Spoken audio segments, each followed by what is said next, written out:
legendary rockers Kiss.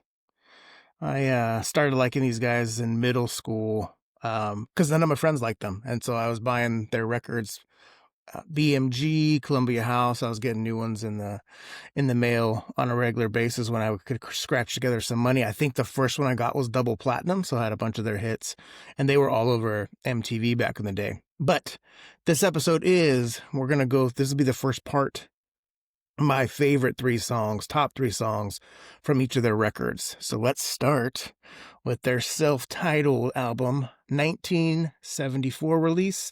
I wasn't even born yet. Classic album. Love this one. I think the only one I don't really care for is the love theme from Kiss. It just doesn't feel like it belongs here, and you'll see that from plenty of people. But by far, my number one is Nothing to Lose. Got nothing to lose. Yeah, I just dig it, especially when you start seeing they're unplugged, when you have Peter Criss and I think Eric Singer are both drumming and singing with Gene Simmons. I just like the vocal play off it. Good beat, good energy. But yeah, Nothing to Lose, my top song on here. And then I'm gonna go Black Diamond, the album closer. This one starts with Paul Stanley acoustic guitar going. And then once the song hits into gear, Peter Criss is the lead vocals. I really like Peter Criss's vocals on the songs that he does. He just seems like he's a good rock singer, even though he branched out and was doing more jazzy type stuff on his solo stuff. But yeah, Black Diamond, my second favorite song here. And then for three, this was a toss-up. I was looking at Strutter, I was looking at Deuce, and dig them both. Concert staples forever. I'm gonna go with Deuce. And I'm gonna tell you my tiebreaker was Gene Simmons. He doesn't make as many appearances on some of the other albums here, so I'm gonna go Deuce here. Close second for fourth place, Strutter. So let's take a look at their next album. But yeah, if you haven't checked out Kiss and you like classic rock, this is a good album for you. Now we're gonna go Hotter Than Hell, released later in 1974. This is their second record. The production's not fantastic on this one, but a lot of great songs. I'm gonna go with Mainline. Peter Criss is on vocals on this one too. Again, good rocker. Really like his voice. And then Watching You. That is a cool one with Paul Stanley on the vocals there. That's track number 7 here. Paul's voice was the first one to grab me when I started listening to Kiss. I just think it has the more of that radio-friendly type vocal styling, and just he's the most versatile with his vocals. And I just really like his songwriting and energy on Watching You. So that's a great one. And then the next song I'm going to go with is Got to Choose. Cool song, album opener. This one's grown on me over time. It's not as catchy as some of the other Kiss songs right from the get-go, but yeah, good stuff, good beat. Really like it. But if we're gonna go extra songs, which I'll just honorable mentions, Parasite, that's a cool song. Anthrax covers it later in Attack of the Killer Bees. I think you see that there. Going Blind's a cool one.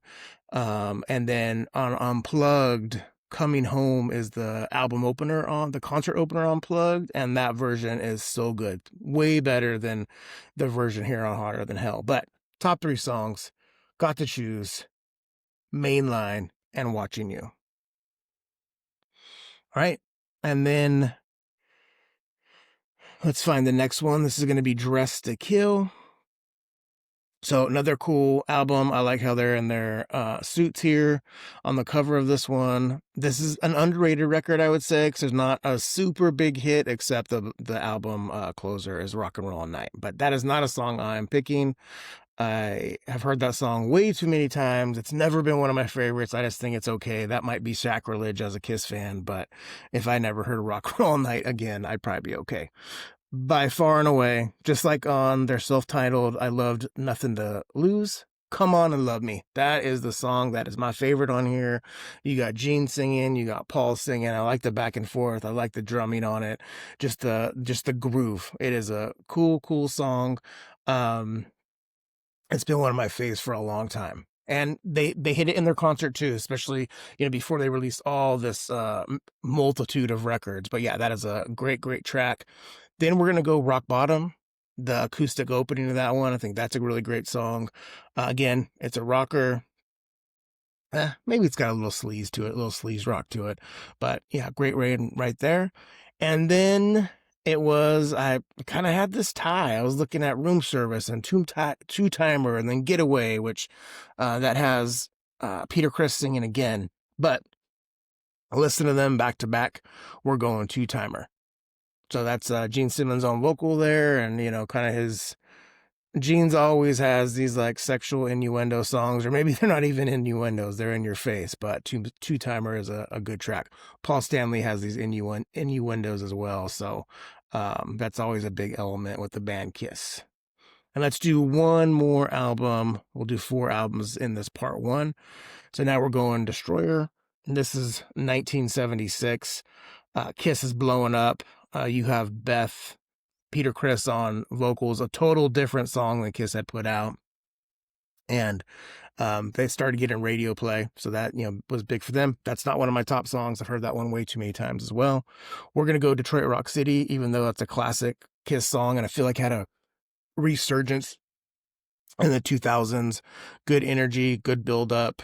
It's just jamming. And I like when Gene, Paul, and Ace at the time, and then the other guitar players, they just start shaking together. Some people think it's cheesy, but I think it's a cool element in their concert. So yeah, going to Detroit Rock City, and then another concert staple, Shout It Out Loud. That's just a fun, feels like a party anthem, something you can just sing to. So Shout Out Loud, number 2. And then track 3, and this is one of my favorite songs when I first got this record, was God of Thunder. It just fits Gene, even though he didn't write it. Paul Stanley wrote this song. It just fits that demon persona. It's dark. It's am I gonna say brooding? Just kind of has this vibe of like, you know what? I'm gonna take you down, and it's gonna hurt. But yeah, I love me some Kiss. There, I always have a period each year where I'm gonna go deep dive and just listen to Kiss.